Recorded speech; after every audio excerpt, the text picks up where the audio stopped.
त्रिजटा नाम राक्षसी एका, रामचरण रति निपुण विवेका।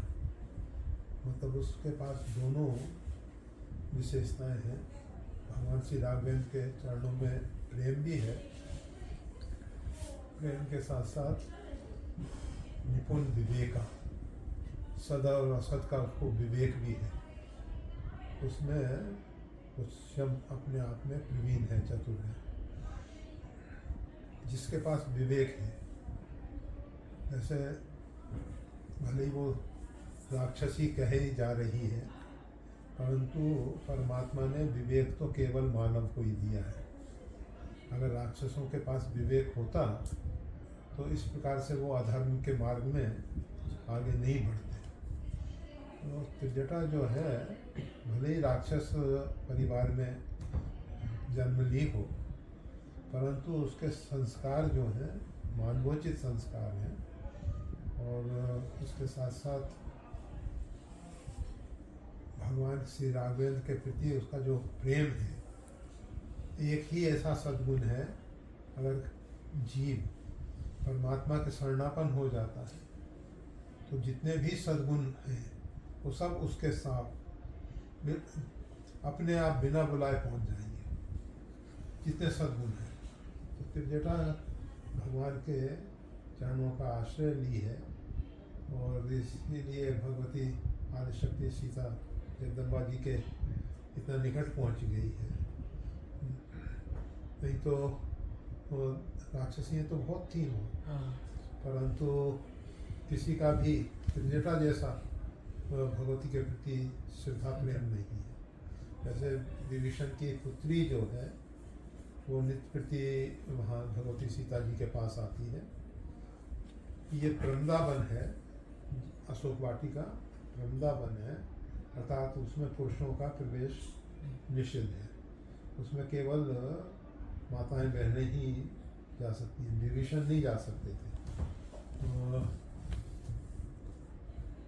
केवल हनुमान जी महाराज पहुँचे हैं, और रावण आता था, और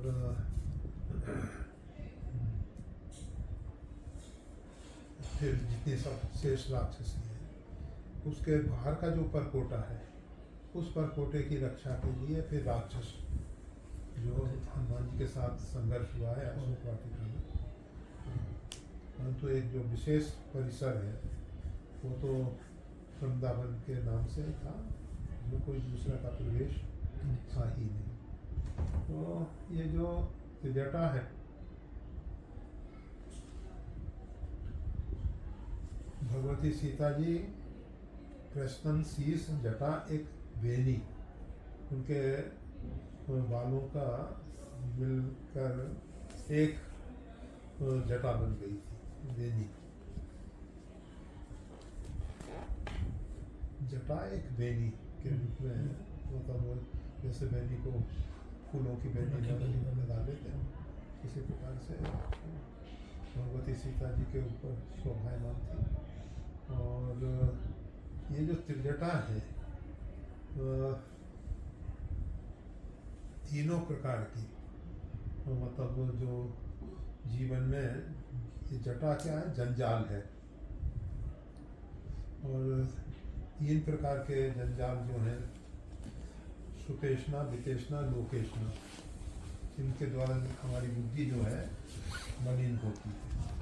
हमारा जितना भी अहंता और ममता का दायरा है वो मुख्य रूप में इधर ही, मतलब या तो सुतेष्णा के रूप में, या वितेष्णा के रूप में, या लोकेष्णा, मान प्रतिष्ठा, मान। और जिसने इन तीनों को मतलब मजबूती से बट के, या स्वयं अपने आप बटी गए हैं जटा के रूप में धारण कर रखा है, वो है त्रिजटा। और वही भक्ति मार्ग में वही आदिशक्ति भगवती जगदम्बा के चरणों तक पहुंच सकता है, जो इन 3 प्रकार की ईष्णाओं से वो ऊपर उठा हुआ, जो इन 3 प्रकार की ईष्णाओं में ग्रसित है वो तो भगवती तक पहुँच ही नहीं सकता है। तो और ये जो पूर्व जन्म की बातें हैं, पूर्व जन्म के अच्छे संस्कार तो रहे ही होंगे, ऐसा नहीं है कि नहीं रहे हों। रामायण सतकोटि अपारा, किसी के रामायण में वर्णन भी होगा कि त्रिजटा पूर्व जन्म में देखे आप? नहीं सर, हमने देखा।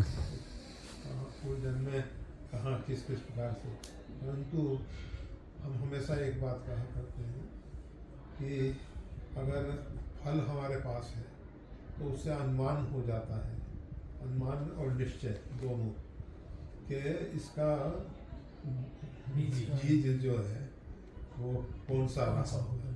फल बताता है कि इसका बीज है, तो उसके कर्म जो हैं वो स्वाभाविक है कि ये जो त्रिविध ईष्णाओं से ऊपर तक पहुंचाने के लिए एकमात्र सत्संग ही उपाय है, सत्संग ही उपाय है। अन्यथा बिना सत्संग के, बिन सत्संग विवेक बिना होगी, और बिना सत्संग के इन सुकेशना वितेशना लोकेशना से ऊपर उठ सकता है।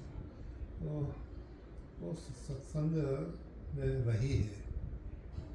फिर लंका में जन्म लिया, वैसे आप देखेंगे कि वीडियो देखने के लिए धन्यवाद।